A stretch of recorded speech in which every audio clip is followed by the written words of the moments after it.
All right, what's going on, everybody? So today I'm going to be breaking down the strategy that has me on an 11-week winning streak and over a 1-year consecutive winning streak on my personal account. Now, this strategy has all my students from the 3-day bootcamp on fire, sniping in the market. Now, this strategy I'm about to break down has turned my 3-day bootcamp students into snipers in the market like this and like this. So let's get right into it. All right, so the first trade we're going to be going over is this trade right here that we took today on Friday. Now, this trade, I'm still in this trade expecting price to go a bigger target. This is my target over here, down here. Now, but I'm going to break this trade down from scratch. So we're going to delete everything and we'll go ahead and break this down. So the first thing that I'm presented with when I come to trade this morning is this right here, right? So if we break this down, the first thing we got to do is mark our highs and lows on the M5 time frame. This is the first thing that I do on my strategy. And the highs and lows are marked from one previous trading days from Frankfurt to New York session. It's the highest and lowest point between these sessions. Asia session does not count.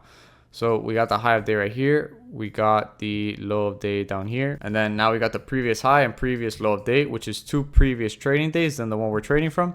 So if we're trading on Friday, the previous high and previous low is going to be coming from Wednesday, right? So this is the previous high, previous low down here. And again, on the M5 time frame is the most precise time frame to do this on. So this right here is the low of day. And then now we're going to do a top-down analysis to see where we are in the market, right? So let's start on the daily and work our way down. So on the daily, check this out. Price is giving us a pullback, right? Price is giving us a pullback, finding demand. So if we got to find demand, the next major targets for demand, at one point it was these areas here. You see how price pulled back into these areas, but once price keeps breaking demand, we got to identify the next target. So the next major demand zone on the daily is going to be this area down here. So we can mark it like this. This is the daily demand right here. And then now we got to go down a time frame, which is H4. We got to go to the left to identify where price is pulling into. So on H4, if you guys see, all of this area is already used. All these areas are already touched and used. And if we keep going to the left, these areas are touched as well. So the next H4 demand is going to be all the way down here. So this is H4 demand right here. And then now we reset the chart view. And notice how we're very close into this price. So this is a little clue, guys, that's taken me literally years to find out. All right, so check it out, guys. This is a little clue that the market's leaving, that it's going to keep going to the downside. This is just a pullback, right? Now, this little clue took me years to figure out. Notice how I have these equal lows on H4 very near this H4 demand zone, right? So this is an indication whenever you have equal highs or equal lows that price takes those out. Price does not respect equal highs or equal lows. Whenever you have something like this, price is not going to respect this area of supply. Price will do something like this, give the actual head, pull back, and then we'll continue. We'll get this movement breaking the equal highs. Same thing if it's equal lows. Now, keeping that in mind, this is just a pullback to then continue the move. Notice how price has been giving push, pullback, push, pullback, push, pullback, push. This is just a pullback, right? Now, if we break this down, notice how we have these areas of supply right here. We have this H4 supply right here that created this push, H4. And then if we go to H1, we could mark this area right here. So we got this area down here, H1, right? Now, if we could just keep breaking this down, we go to M15, and this is where the sauce comes in, right? So keeping in mind that the higher probability area to pull back to is this area here. Let me just check on the daily. Yeah, actually price, yeah, top this area right here on the daily. So I didn't mark this area quite yet, but notice how we have this area of supply on the daily. So this area here is where price is actually respecting off of. So this is even more confluence right now. So I'm going to break this down because I didn't catch this daily one in my actual session. I caught it after, but I'm going to break down why I just marked it down right now. So notice this daily supply right here, this bullish candle before the push. This is our daily supply. So that's where price reacted off of to the exact pip. Instead of pulling back into this H1 and H4, price is using this daily supply. So that is one thing that I saw after the session, but what I saw, that gives it like an extra confirmation. But the reason why I sold today was because of this. When I come to sit down, we have our M15 right here from pre-New York. M15, we go to M5. We have the M5 in confluence with the M15. So notice, price is creating this area of supply right here. Our previous session setting us up. Price taps this area and gives us a bearish move. Now check this out. I told everyone that if price broke past this area, I would be looking for sells. So we have this M15 demand that was created in Frankfurt, right? Now price created this push. I said if price gives us a pullback, we respect this area of demand, then we'll continue pushing up, with this being the next target. Now I told everyone if we break past this area, I'm gonna be looking for sells. So if we just go to M5 and we analyze what the market did, you'll see exactly why I called the sells.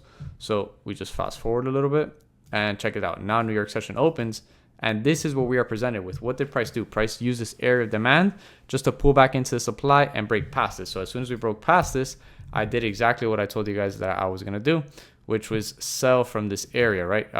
Sell from an area of supply in New York. Now notice how New York session creates this M15 supply right here. M15 supply right here off of this area of supply from pre-New York. So this is already another confirmation. We break past this area. This, remember again, this is just a pullback. We're going to be looking for the sells. So now we go to M5 and we have the M5 in confluence with M15 right here, right? So we have M5 in confluence with M15. And then if we go to M1, we also have another M1 supply up here, but this is not in confluence with M15 or M5. This is just an M1 by itself. Now, I did not think price was going to pull back all the way up here to continue the sell movement. I anticipated that price was going to pull back into these areas that are in confluence. If you guys study the content and you're one of my students, you guys know that this is an area that's in confluence, these two time frames. So we could place our sell limit automatically right here at the M15 like this. And then check it out. Notice how price pulls back into this exact area. And that is where the volume comes in from. So check this out. This is our entry point right here. Let me make it a little bit smaller like this. And then watch. Boom. Check this out. As soon as price touches this area, check it out what happens. Price taps this area. We get volume to the downside. But I like to be as precise as possible. So this is not random. Notice how price taps this area on M1. And what does price do? Price creates this new area of supply on M1. This is like a M1 confirmation off of this higher time frame supply. Now, we did not need the M1 confirmation to sell because we have these two time frames in sync. Now, pay attention because what I just said is fire. Since we have these two time frames in sync from the area supply in our current session, it is a valid area to take a sell from with no entry confirmation. So this is our sell limit right here. You can see that price goes straight into profit. Now, price creates this new M1 supply off of this area, which is like an entry confirmation. So when price comes over here, price pulls back to this M1 supply to continue the move. Now, you guys are about to see how precise these areas are. So check this out. Price pulls back and look at it right here. You're going to see how precise these areas are. So price pulls back right here. Boom. You can see how price taps it to the exact pip, literally to the exact pip. And then you're going to see that that's where the volume comes in from. So this was just a pullback into an area of supply that was created. And you can see that that's where more volume comes in from. And then this trade is actually currently running. So right now, this trade gave us a 1 to 3, but our final take profit is a 1 to 4. So this is what we're working with right here. As soon as the market opens, I'm pretty sure price is going to continue the movement to the downside. Look, we have equal lows right here as well on 15. There's nothing stopping price now, no area of demand. Literally, if we go to H4, notice how this is just a pullback into a daily supply to continue the movement to the downside. So a lot of people in the signal group closed this trade at 1 to 2, but I still have this trade running. So this was the trade if you held the 1 to 2 right here, like this. You can see that price slam, take profit 2. And like I said, this trade gave us almost a 1 to 3 right here. So you guys are seeing the value provided in this YouTube, right? This strategy has taken me years to come up with, and it has everyone killing the market. All of my students are snipers in the market. So if you want to be part of the 11-week winning streak, we're going for 12 weeks now. Click the link below for the signals. Make sure you guys are in the free Telegram for all the free value that's provided, and in the Instagram as well. I'll see you guys in the next one.